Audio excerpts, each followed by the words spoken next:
11시 59분. 설날 밤이었다. 차례를 마치고 온 가족이 거실에 모여 앉아 있었다. TV에서는 새해 카운트다운이 흘러나왔다. 19, 8. 아이들은 졸린 눈으로 귤을 까먹고 어른들은 덕담을 나누고 있었다. 그때 안방 문이 천천히 열렸다. 끼익. 모두의 시선이 동시에 돌아갔다. 문틈 사이로 빨간 내복을 입은 작은 아이가 기어 나오고 있었다. 아이는 천천히 거실 중앙으로 나왔다. 그리고 두 손을 가지런히 모으고 고개를 숙였다. 새해 복 많이 받으세요. 아기 목소리였다. 하지만 그 집에는 아기가 없다. 3년 전 그 집의 막내 손자는 태어나지 못했다. 죽은 아이의 이름. 큰 며느리는 손에서 귤을 떨어뜨렸다. 그 애 죽었잖아요. 임신 8개월. 설날 아침이었다. 진통이 갑자기 시작됐고 병원으로 가는 길에 심장이 멎었다. 의사는 말했다. 아이는 못 살렸습니다. 태명은 복이.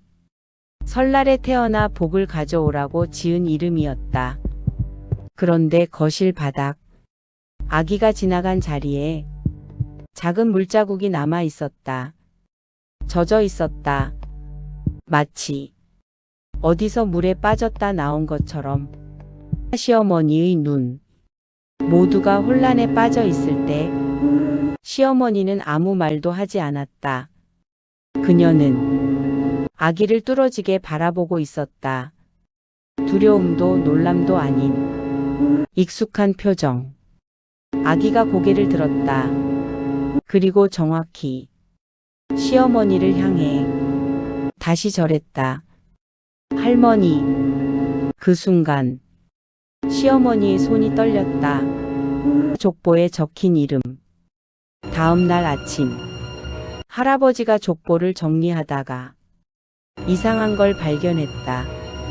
손자 학렬 아래 분명 어제까지 비어있던 칸에 한 이름이 적혀 있었다.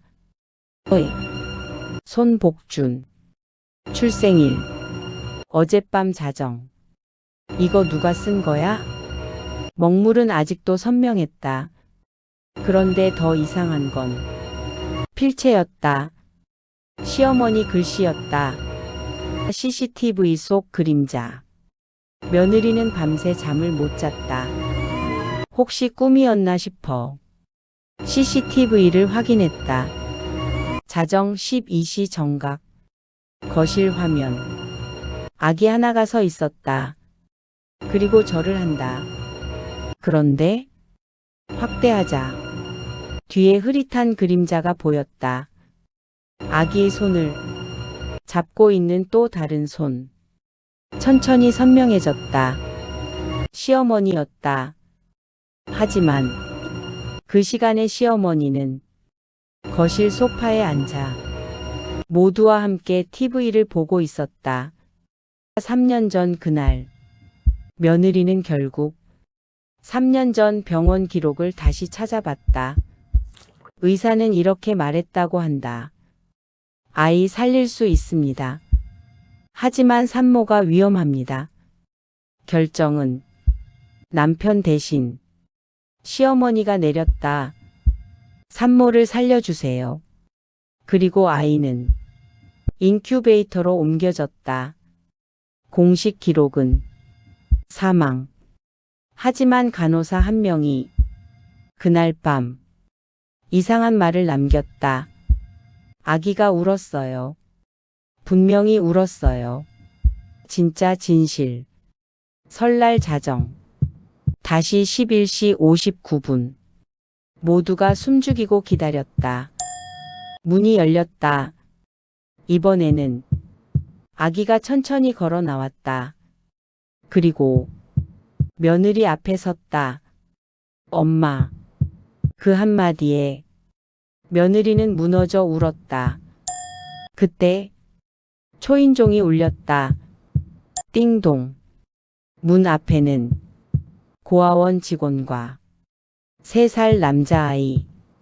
혹시 복지론이 가족이신가요? 병원 착오로 기록이 바뀌었고 아이는 살아 있었다. 시어머니가 몰래 시설로 보냈던 아이였다. 명절에 태어난 아이는 집안의 액을 대신 가져간다. 그 미신을 믿고 그녀는 아이를 버렸다. 살아있는 아이를 죽은 아이로 만들었다. 마지막 절. 아이를 아는 며느리는 계속 울었다. 시어머니는 무릎을 꿇었다. 내가 죄를 지었다. 그날 밤 CCTV를 마지막으로 돌려봤다. 자정화면. 아기가 절을 하고 있다. 하지만 이번엔 혼자가 아니다. 아기 뒤에 젖은 발자국이 하나 더 있다. 작은 발. 그보다 더 작은 발. 그리고 화면이 꺼지기 직전. 아기 목소리가 들린다. 동생도 데려올게요. 3년 전. 쌍둥이였다. 안녕하세요. 중국 조심하세요. 좋아요, 싫어요, 미워요, 부탁드려요. 구독 알림 주세요.